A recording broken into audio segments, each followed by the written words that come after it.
The Harrier Jump Jet, known for its unique vertical/short takeoff and landing capabilities, was a groundbreaking development in aviation history.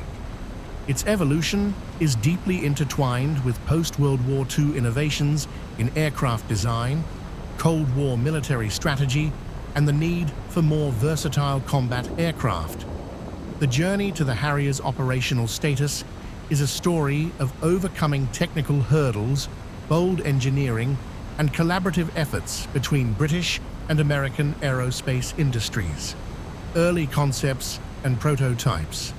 The origins of the Harrier can be traced back to the mid-1950s, when the British Ministry of Defence began to explore the concept of a VTOL aircraft that could operate from unprepared runways and small aircraft carriers.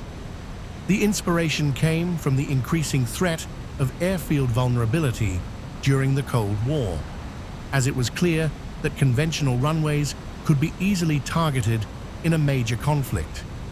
This led to the development of various experimental aircraft with unique takeoff and landing capabilities. The primary driving force behind this concept was Sir Sidney Cam, a chief designer at Hawker Aircraft. He envisioned a versatile combat aircraft that could serve as both a fighter and an attack platform, capable of bypassing traditional runway requirements. In 1957, the Bristol Engine Company began developing the Pegasus engine, a key innovation that would enable VTOL performance. The Pegasus was a turbofan engine with vectored thrust. Its exhaust could be directed through 4 nozzles, allowing the aircraft to hover, take off vertically, and perform conventional high-speed flight. The birth of the P-1127. Hawker Aircraft, under the leadership of Sir Sidney Cam and Ralph Hooper, took on the challenge of integrating the Pegasus engine into a practical airframe. The result was the Hawker P-1127 prototype. First flown in 1960, the P-1127 demonstrated the feasibility of vectored thrust for vertical flight, albeit with significant stability and control challenges. Engineers had to perfect a complex balancing act, as vectored thrust required precise handling to maintain control in all phases of flight. Early test flights revealed that while the aircraft could hover, its performance was limited by aerodynamic and structural constraints.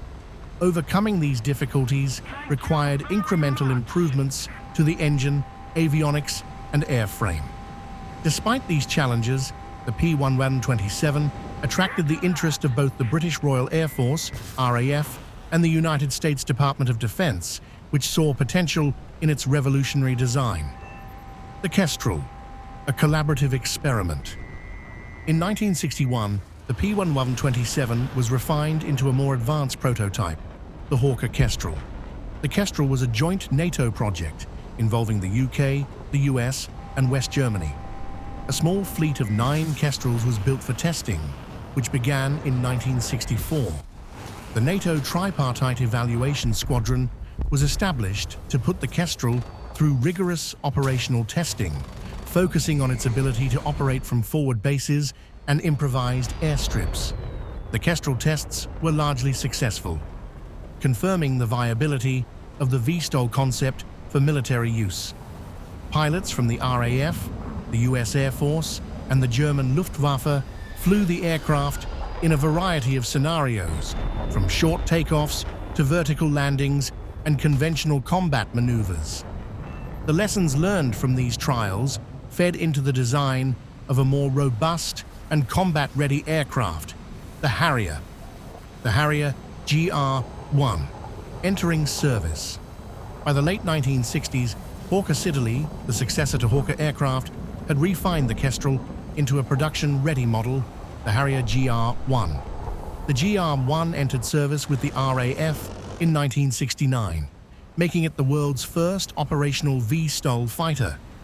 Equipped with the Pegasus 6 engine, the Harrier GR-1 could perform short takeoffs and landings, even from confined spaces like small aircraft carriers or temporary forward bases.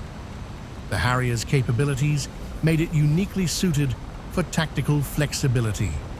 In battlefield scenarios, it could be deployed rapidly to provide air support, reconnaissance, or strike capabilities from locations close to the front line, reducing response times compared to conventional aircraft. However, flying the Harrier was demanding due to its unique flight envelope and the precise control needed for VSTOL operations. This led to the development of specialized pilot training programs to ensure that pilots could safely and effectively operate the aircraft. The AV-8, Harrier, and international adoption. The U.S. Marine Corps, USMC, recognized the Harrier's potential early on and collaborated with Hawker Siddeley to develop a variant tailored to its needs, the AV-8A. The Marines sought a flexible, close air support aircraft capable of operating from amphibious assault ships and remote bases. The AV-8A, which first flew in 1971, was based on the Harrier GR-1 but featured modified avionics and equipment for USMC operations. The AV-8A's success in Marine Corps service led to wider adoption and further developments.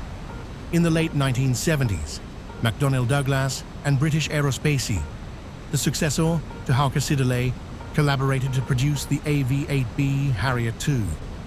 This second-generation Harrier incorporated significant upgrades, including a larger wing for improved maneuverability, greater payload capacity, and more advanced avionics.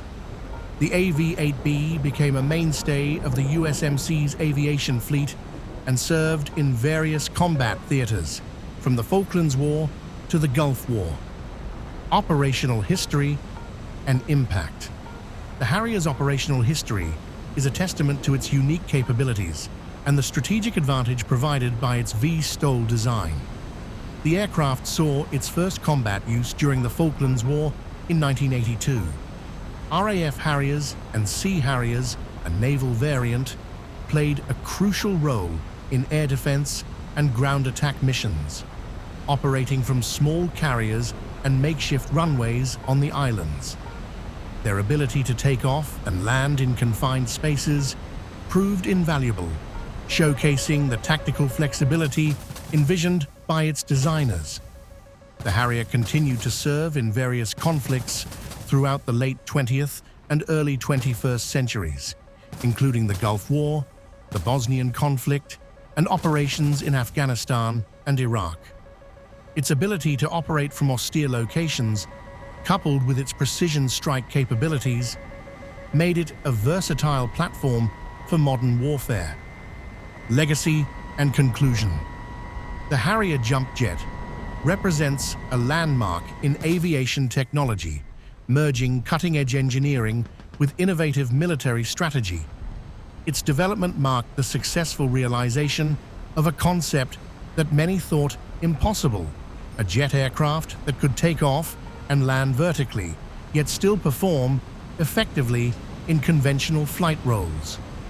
Despite its success, the Harrier's operational complexity, high maintenance costs, and aging airframes eventually led to its retirement.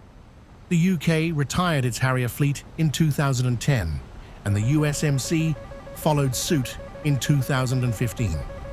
Today, the Harrier's legacy lives on through its influence on modern VSTOL aircraft, such as the F-35B Lightning II, which incorporates advanced VSTOL technology and capabilities first pioneered by the Harrier. The Harrier Jump Jet stands as a testament to human ingenuity and the power of collaboration, transforming what was once a futuristic vision into an operational reality that served the strategic needs of nations for over 4 decades.